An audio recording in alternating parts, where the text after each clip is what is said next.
Okay, the front door faces east. This is the front bedroom. This is the east bedroom. This is the electric meter right here on the wall. It's sealed all around the sides. That's a good thing. We do not, and power comes from below grade. What I do not see is I do not see a slip joint on the power supply conduit to help relieve pressure on the cabinet.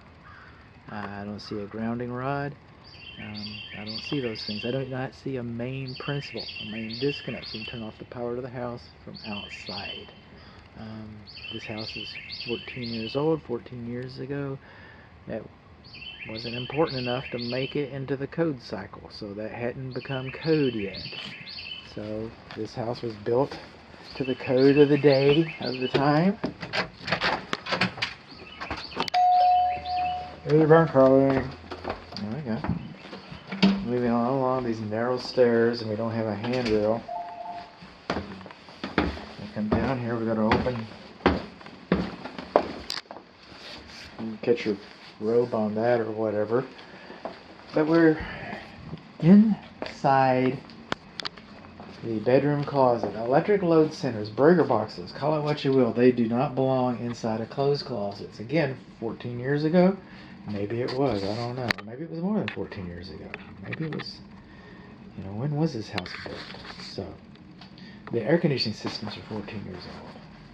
But the house itself, I think, was in 1970 something. Okay, so this is what we've got. This is a Federal Pacific. Alright? So, this is considered voodoo. Okay? Most home inspectors see a Federal Pacific load center and they run away fast. And, oh no, call the fire department, call the fire department. Federal Pacific Electric Company, there it is. Okay? I'm a hypocrite about a lot of things. A lot of these things are wrong with my house. Okay? And it just is what it is. I had a Federal Pacific load center. And as big of a hypocrite as I am, I replaced mine for my family.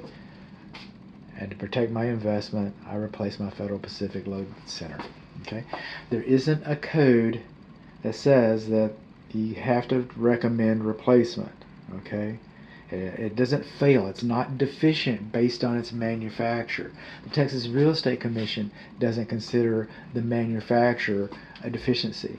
And the code doesn't consider that. It's just they're not very popular.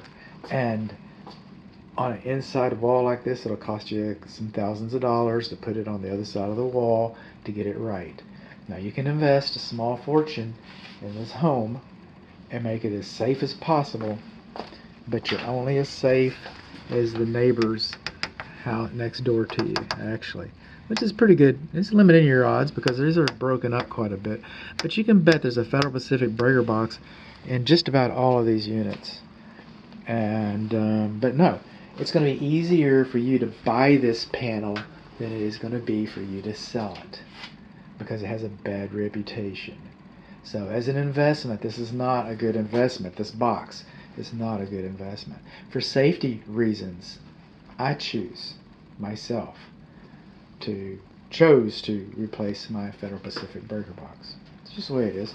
We got some open knockout holes up here. So over here you got a double, and then you got a double, and then you got more than a double over here. So you got an opening up there. You got an opening up there over the AC units. You can see where all the dust is getting in. Come down here. We've got another opening right in here. There to there. Maybe an opening right there. You're not supposed to be able to stick your finger through here. Let's see if I can just give you an idea of what's going on here. You're not supposed to be able to stick your... Okay. Well, how about that? Now I know how you handle it. Okay, so you got an opening there, there, there. When I got here, the heater was tripped. And now it won't reset. Look at that. And then after it cooled off, I was able to reset it and get the heat to come on. Now the breaker's tripped. Partly because I tripped it. I get that. Putting the cover on, failed under testing, all that, but the breaker should, for example, I should be able to turn this breaker off and turn it back on. It should latch. And that one doesn't do it. We've got a problem with our heater. This house was as cold as a tomb when I got in here. I turned the breaker on, and then I'm going to say, that I turned the breaker off before I left. Just wanted to see what it would do. Just wanted to see if I could inspect it. I got in there, I inspected it, and you know what I found out? I found out that the breaker will trip and not reset. Seems like we got an issue here. We got 40 amps going to our air conditioning system. It's rated for 30. L1 and L2 come in here. They're supposed to have protective covers over them, non-conductive covers. Sometimes they're cellulose like cardboard. Sometimes they're plastic like neoprene. You're supposed to have it, and this is stupid, but you're supposed to have, according to the Texas Real Estate Commission, you're supposed to have an antioxidant paste on these lugs, and you do not have that.